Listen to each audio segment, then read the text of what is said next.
بسم الله الرحمن الرحیم. السلام علیکم ورحمت الله وبرکاتہ. ستړي مسئ دوستانو، په دې هیله چې ټول به جوړ روغ صحیح او سلامت وي. یو دوست یو مسیج را لېږلی و او پوښتنه یې کړې وه چې آیا د فرست ایډ کیټ یا د لومړنیو روغتیایي مرستو کوم بکس چې دی یا بسته چې دی یا کیټ چې دی د دې ایښول په سیفسونو کې یا تریپل سیانو کې ضروري دی؟ په اول سر کې د دغه پوښتنې په جواب کې باید ووایم چې هو بالکل ضروري دی. دا د سیفسونو کوم معیارونه چې تاسې وګورئ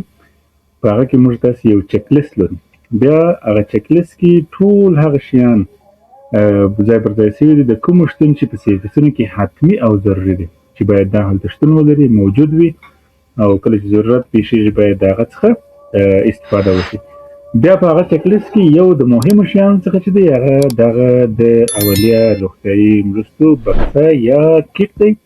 چې د دې شتون هلته په سیفسونو کې حتمي او ضروري دی او دا باید هلته موجود وي،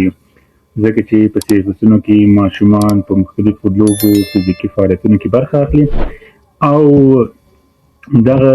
بعضې لوبې او فزیکي فعالیتونه په کېدلی شي چې که ماشوم فکري نه وي ولویږي یا د لوبو په سامانونو باندې ځان خوش کړي یا دې ته ورته نور، نو په دې خاطر باندې د دې امکان شته چې دوی زخمي سي، کوم ځای یې خوږ سي، نو په دې خاطر باندې په سیفسونو کې د فرست ایډ کیټ چې دی د دې شتون حتمي دی. یو شی په یاد ولرئ، هغه سیفسونه که هغه مکمل سیفسونه وي، میني سیفسونه وي یا هم بعضې موبایل سیفسونه چې په صحي مراکزو کې موجود دي او په صحي مراکزو کې فعالیت کوي، په هغوی کې بیا د دغه اولیه مرستو د بکس چې کوم دی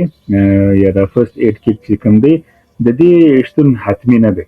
چې وي ښه خبره ده خو حتمي نه دی، په دې خاطر باندې چې ستاسو سیفس په یو کلینیک کې دی، په یو شفاخانه کې دی، په یو روغتیایي مرکز کې دی،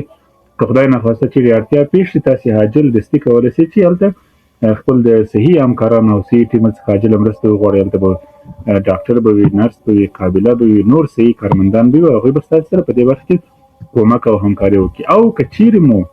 سیفس په روغتیایي مرکزونو کې نه وي، د روغتیایي مرکزونو څخه د باندې په نورو ځایونو کې وي، په کلیو کې وي، په ټولنه کې وي او یا هم کېدلی شي په بعضې پروټکشن سنټرونو کې وي او یا هم په داسې ساحو کې وي چې تاسې او صحي مراکز سره لرې یاست، نو په هغه صورت کې هلته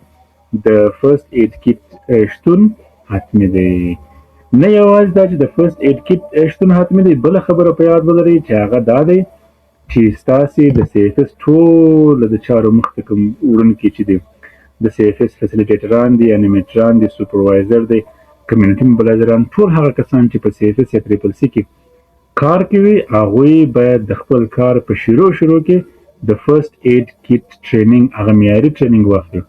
تر څو د فرست ایډ کیټ وپېژني، ټولو هغه وسایلو څخه چې په دې کیټ کې څه د هغو د استعمال سره بلد وي او په عاجلو وختونو کې وکولی شي د ماشومانو سره مرسته او کومک وکړي.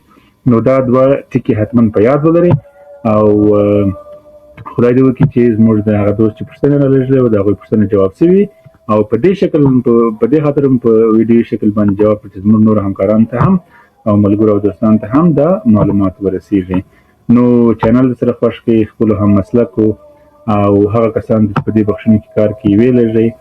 او چینل تعقیب کړئ او ستاسې د ښې روغتیا او ښه ژوند په هیله الله مو خوشحال لره او الله پاک مو مل او ملګری سه.